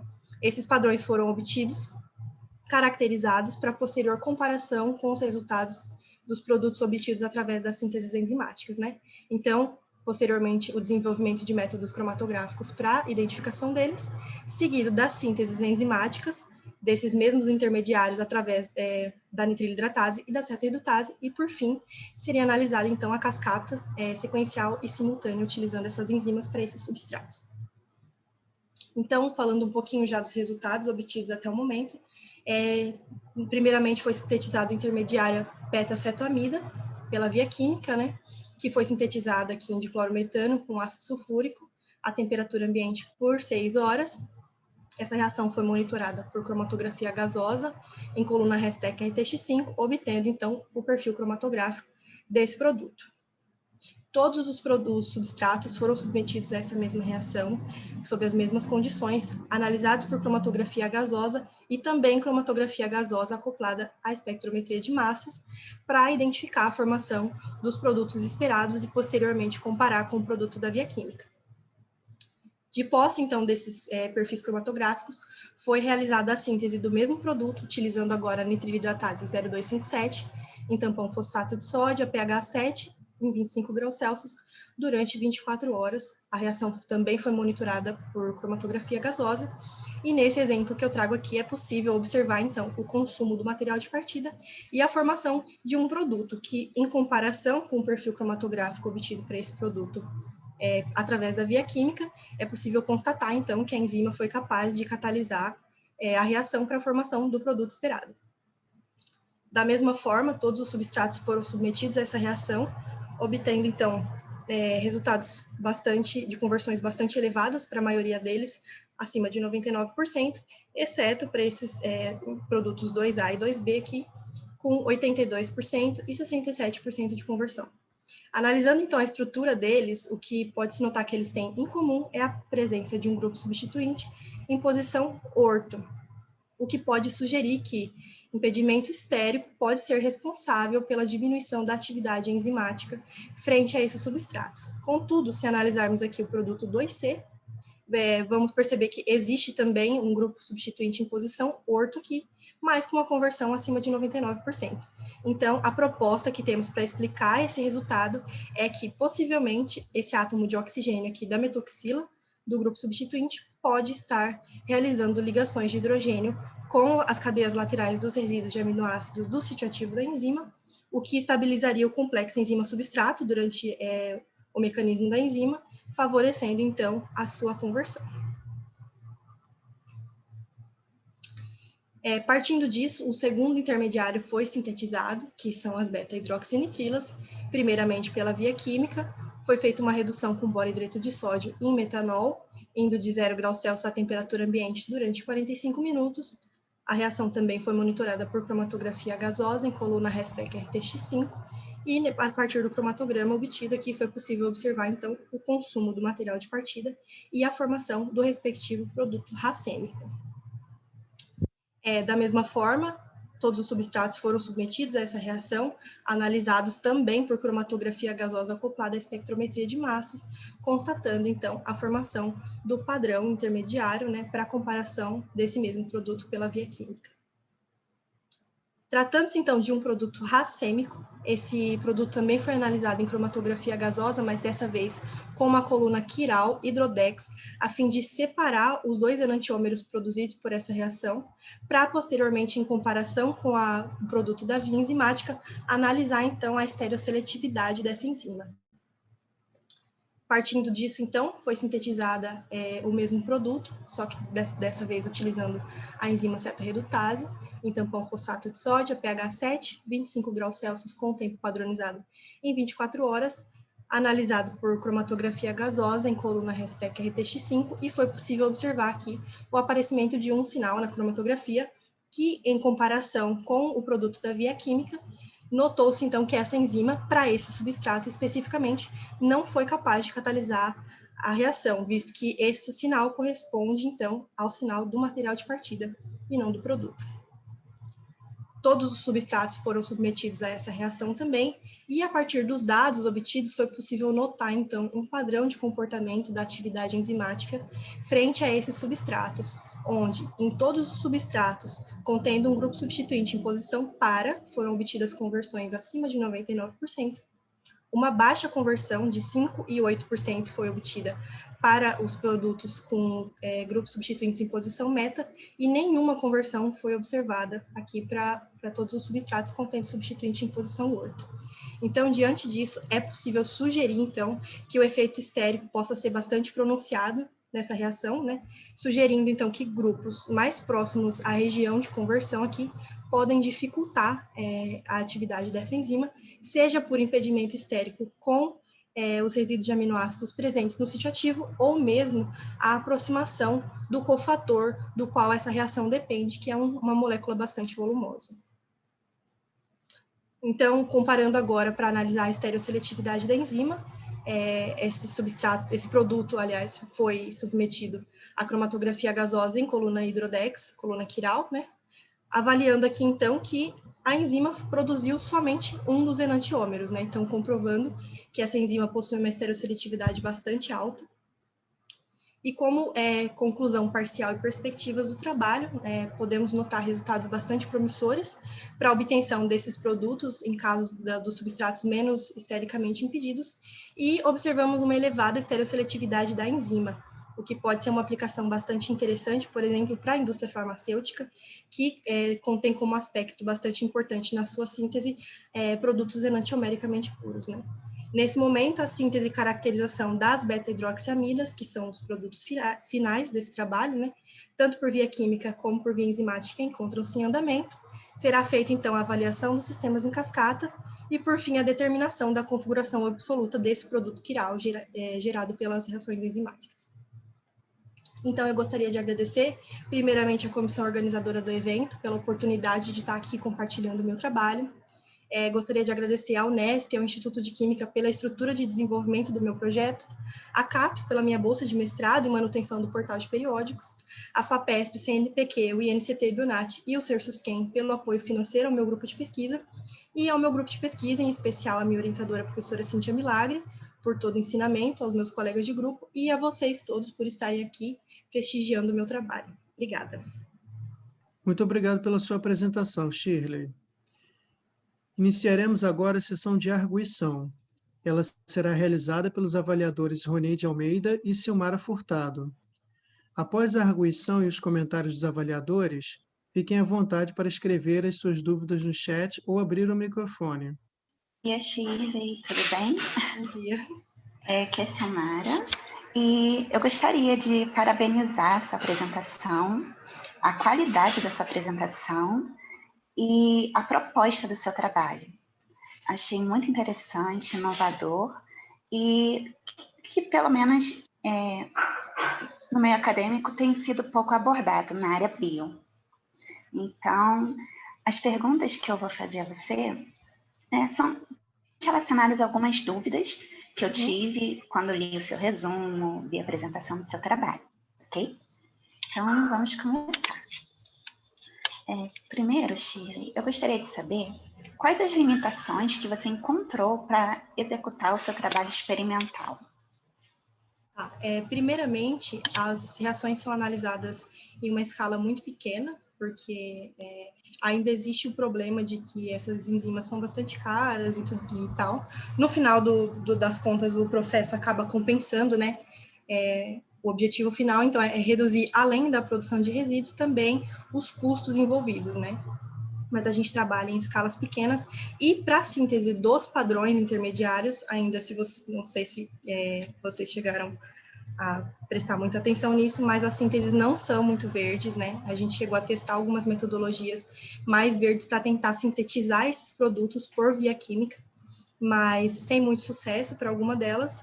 Então, buscamos utilizar de metodologias clássicas, apesar de não serem muito verdes, para obter esses produtos, a fim de não ficar testando várias metodologias, acabar gastando mais material, gerando mais resíduo, tentando otimizar uma reação que não é o nosso objetivo final.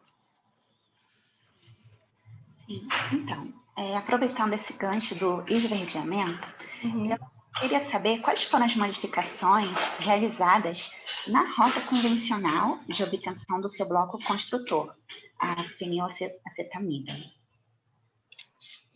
Você diz com relação ao trabalho já feito anteriormente no grupo ou das metodologias mais clássicas?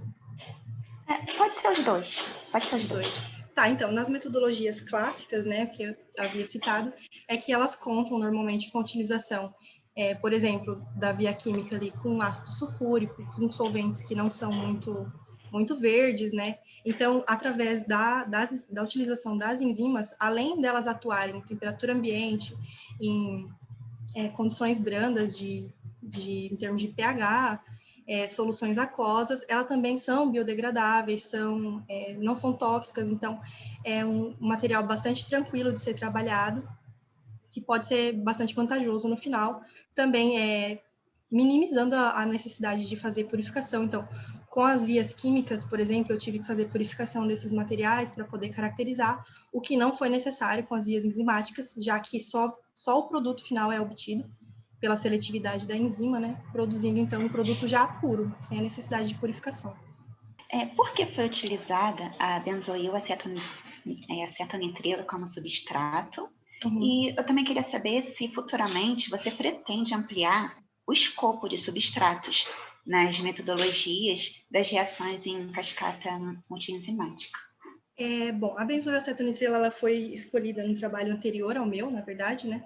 Mas foi justamente pela aplicabilidade desse substrato já em sínteses conhecidas já pela indústria, né? Como eu apresentei aqui na obtenção do levamisol, da fluoxetina. Então, já existe um interesse comercial em torno desse substrato especificamente, sendo que a síntese desses produtos aqui partem da benzoil-acetonitrilo.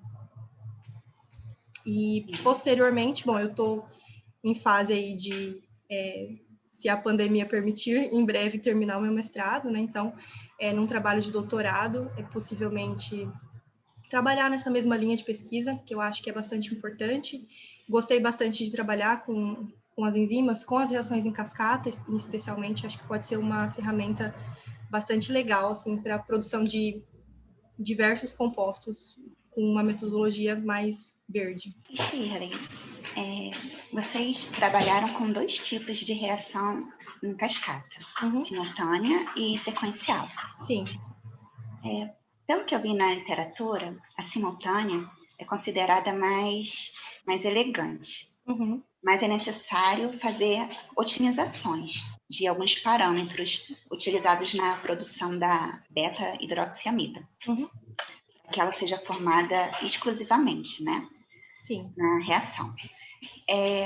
Então, quais parâmetros foram considerados mais relevantes até o momento para vocês otimizarem o processo? Então, no caso do trabalho anterior, foi feita uma tentativa de sintetizar esses compostos, tanto pela via simultânea quanto pela via sequencial, mas foi analisado, então, diversas nitrilas hidratases e cetorredutases, sendo que foi observado nesse processo que, para o intermediário, a redutase não conseguia mais promover a conversão, então, da carbonila no respectivo álcool. Então, um dos parâmetros que foi otimizado, então, foi justamente a velocidade de reação da nitrila hidratase, sendo que para uma cascata simultânea, no caso, a cetorredutase deveria conseguir promover a reação antes da nitrilhidratase para que o produto fosse formado.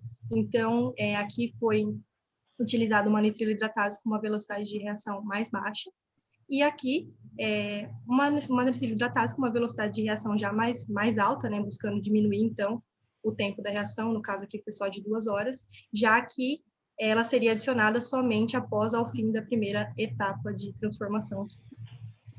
E aproveitando o gancho da cetoredutase, eu queria saber sobre o cofator, o NADPH. Uhum. Ele, pelo meu entendimento, ele tem um custo elevado.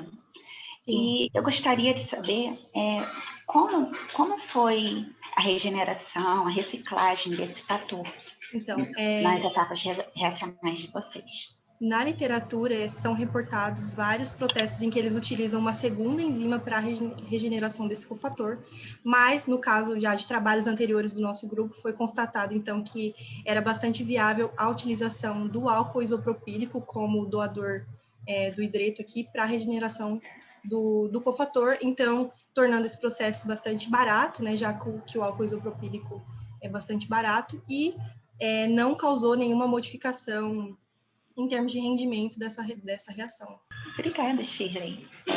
Novamente, eu queria agradecer pela sua apresentação, pelo seu interesse em participar do nosso evento.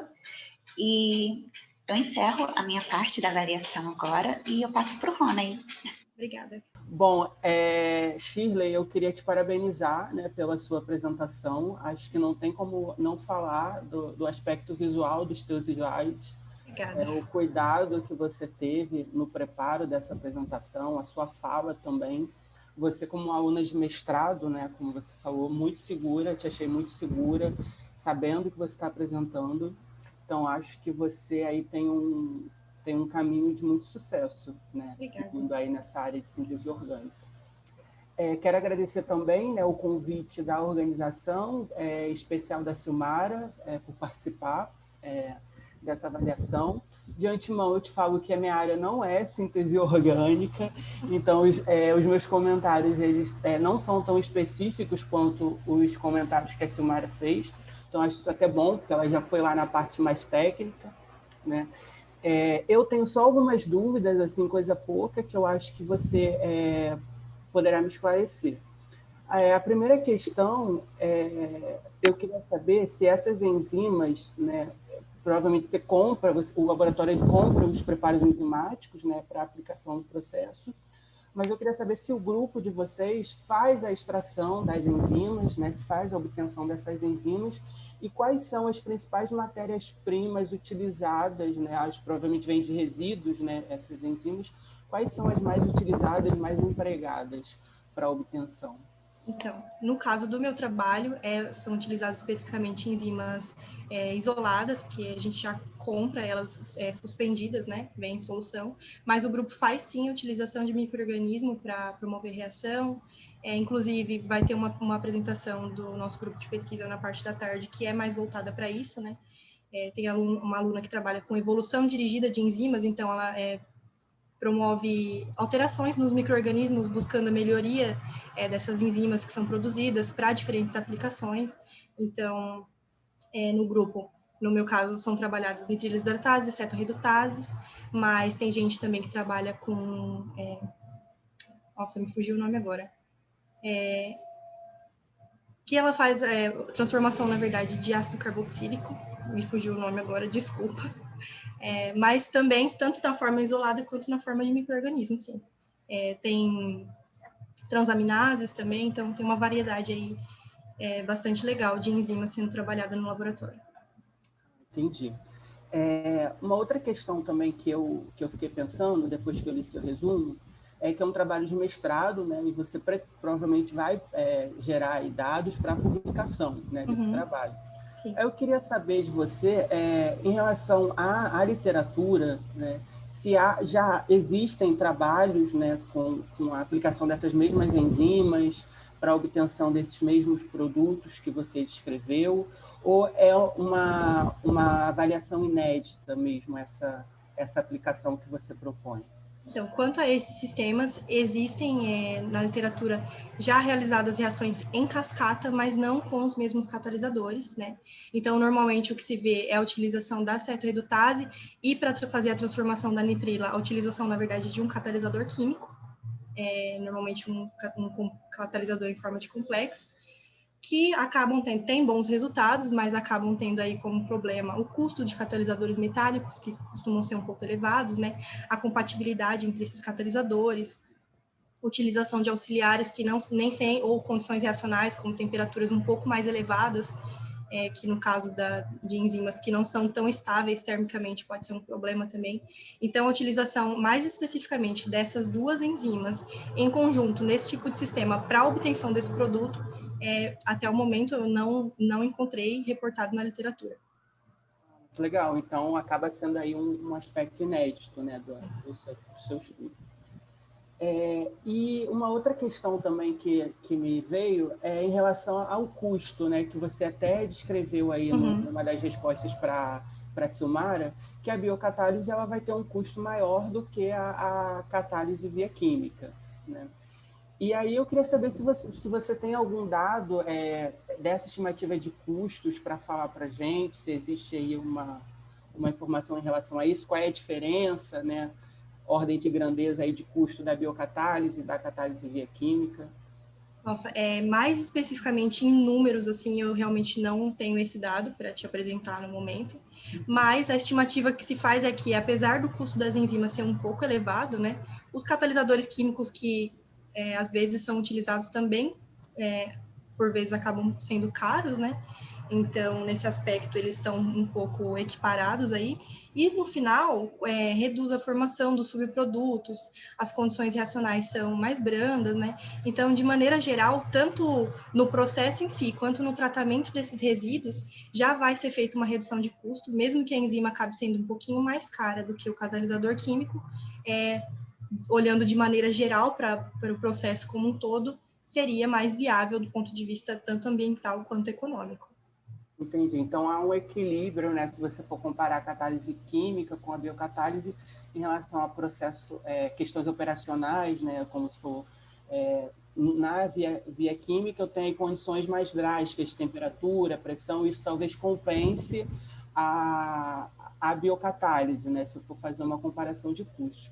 Mas, sim, então, para trabalho futuro, seria um aspecto interessante de vocês avaliarem, né, o grupo avaliarem, até para justificar a aplicação das enzimas, né, como catalisadoras aí dessas reações de síntese, né? Acaba sendo também, eu acho que você poderia até colocar isso no seu trabalho escrito, né, como um escopo para estudo futuro, porque acho que quando a gente vai para uma escala plena de aplicação industrial, né, acho que o tomador de decisão ele quer saber essa questão do custo, se vai impactar ali o processo, a operação dele, então acho que seria interessante para justificar.